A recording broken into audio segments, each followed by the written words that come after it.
Tamara, how did you feel about your lesson? I feel like it went fine, but not as good as I would have liked. Oh, Tamara, don't worry, it was fabulous. Okay, Thank you. and you have lots. I have a whole page here of lots of key things that you are doing in your classroom.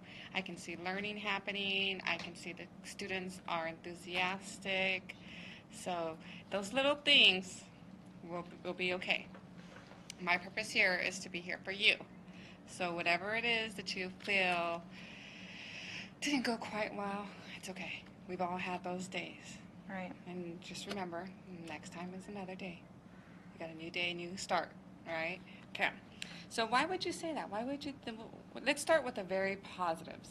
We Okay. always want to keep positive and upbeat. So what would you say went fantastic? Maybe something you weren't expecting. I liked the way that they were able to help me with reading the story and that they're familiar with it and that they were paying attention and did really well during the story. Read aloud. Now, as I liked. recall, the purpose of your standard that you're working on was oral retell for reading comprehension. Right. So orally, they were able to retell. Mm-hmm. So you know you've met that standard. Right. And what factors may have contributed to that? Just repetition, I think mostly. Just practicing it over and over and over. Right, definitely. So, keep in mind, you're just like a student.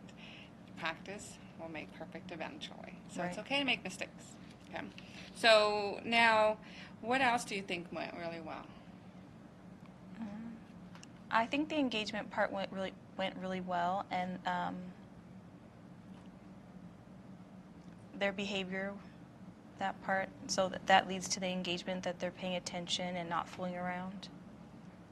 Okay. And what kind of specific strategies do you think you used to keep them engaged? Well, them helping me with the story, being able to have something to manipulate and the visuals to see. Okay. Any students in particular that may have stood out to you? I definitely have two girls in my class that are very vocal and participate all the time in every lesson. Okay. Now, Tamara, thinking back and reflecting, as you know, reflection's very important. And I can see that as you're teaching, you are reflecting constantly Right. and making little changes. Now, reflecting now and looking back at your lesson, what do you think might be something you might have wanted to have changed or done differently? Maybe making the lesson a little bit easier for them. And can you elaborate a little bit more on what you mean by easier? Maybe not having them do so much writing or taking out. I feel like those parts were needed, but maybe the writing would have already been done for them or something like that. Taking out one of those steps to not make it so much for them to do. Okay. So you're saying that if you had taken out the writing, the process might have went a little smoother? Right. Okay. And maybe that's something I could have incorporated for the next time. Okay. What about if you had already written on there, would that have taken away from the oral retell? Do you think it would have assisted your oral retell? I think they could have still explained it and been able to, maybe I would have been able to go through and have more of them tell me the story. And maybe after their book was put together, they could have went through and told me exactly what was happening. Now, what was the purpose of incorporating the writing? Do you? Just to make it so that it was cross-curricular, so they were reading and writing. The key thing is that you did identify that is a great strategy to use, but maybe not specifically to this lesson. Right. And that's okay because it's a learning experience. Okay. So now, what then? So if you took out the writing and you still use the pictures, is there anything else you might have changed to make this lesson feel that you met all your objectives? Maybe having them number them, that might have helped them put it in order. Absolutely. And that might even integrate math. Because Right. your number ordering. And then that helps with number the order sequencing. Okay. Now, how do you feel about your engagement? Do you feel that affected your engagement at any point? Maybe if the lesson was shorter, it would have kept them engaged easier. Well, looking at your standard, and I know you wanted to focus on student engagement. So what I did is I took all the subcategories And I love to write. I love to write more of what it is you say, more of what the students say, and a little bit of what I see, but just so you can reflect, because this is non-evaluative. I'm not here to tell you it was great or it's not so great. What I want you to see is what is actually truly happening in the classroom. Okay? Okay. So first off, we have connecting students' prior knowledge.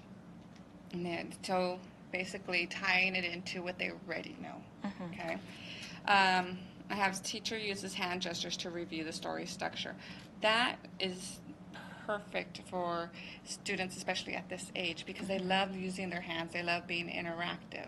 So reviewing the different story parts with their hands was beneficial. Is there anything that you might have changed with the gestures? Maybe going over them first and then asking them what they were. Okay. Okay. And also goal setting. You let them know what it is that you expected from them at the end of the lesson. And it says that you expected them to sequence. Mhm. And so once you went into sequencing, then they were able to recall that. Right. Okay. Then using a variety of instructional strategies. What are some of the strategies you felt that you used that were beneficial? Well, using the pictures, hands-on, something that they can manipulate and move around. Okay.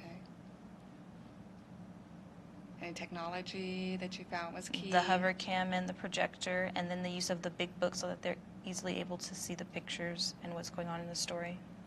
Now, something I noticed that you did is you had close reading. So you began a sentence, Mhm. and you stopped, and the students automatically knew to complete your sentence. For example, you said, Baby Bear had a wee little bowl because he was the, and the students responded, smallest. Right.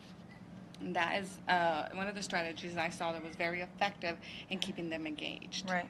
Because they were allowed to participate. Okay, so once again, choosing the correct materials to use Mhm. assisted with the engagement.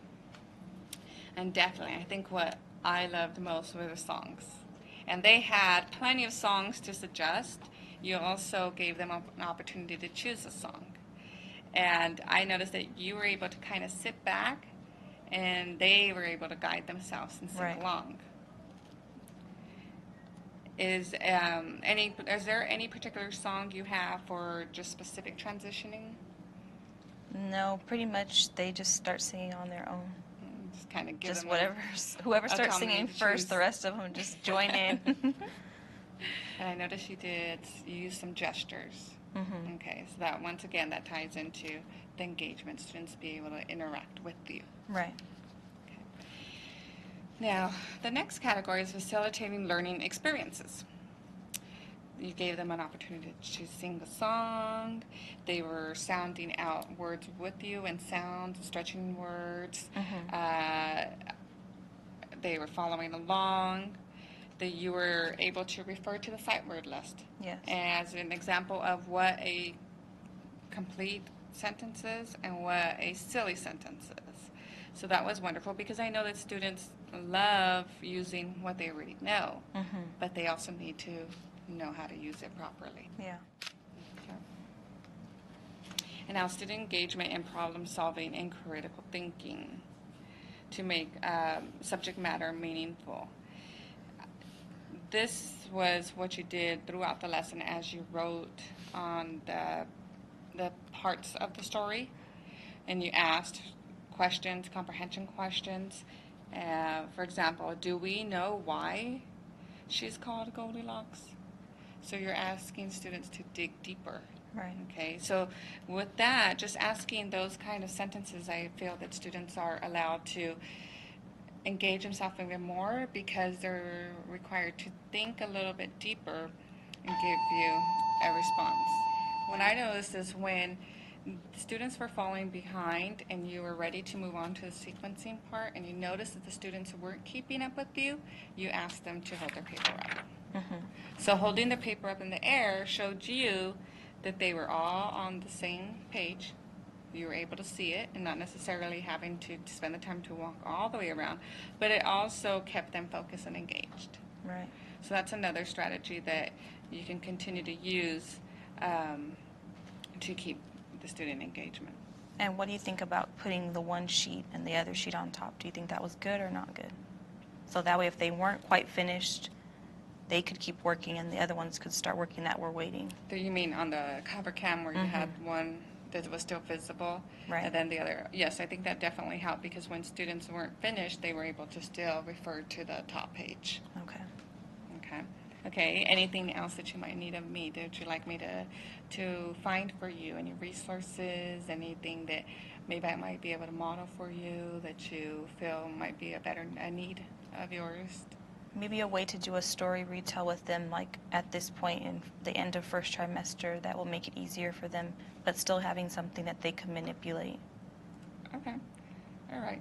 What about if you had, I would suggest maybe if you had those pictures enlarged, okay, a little bit bigger, and you can have in your small groups while you're at the carpet area, call on some students to come up and in a line, they hold up maybe you have them all mixed up and then they have to get in sequence in the line in front of the rest of the students. Okay. So they're interacting and then you have the other students still engaged and paying attention. And then you can switch the students out so you can kind of see which students might still have some difficulty with it. But then you wouldn't necessarily have to direct them very much. It would be something that the other students would help with.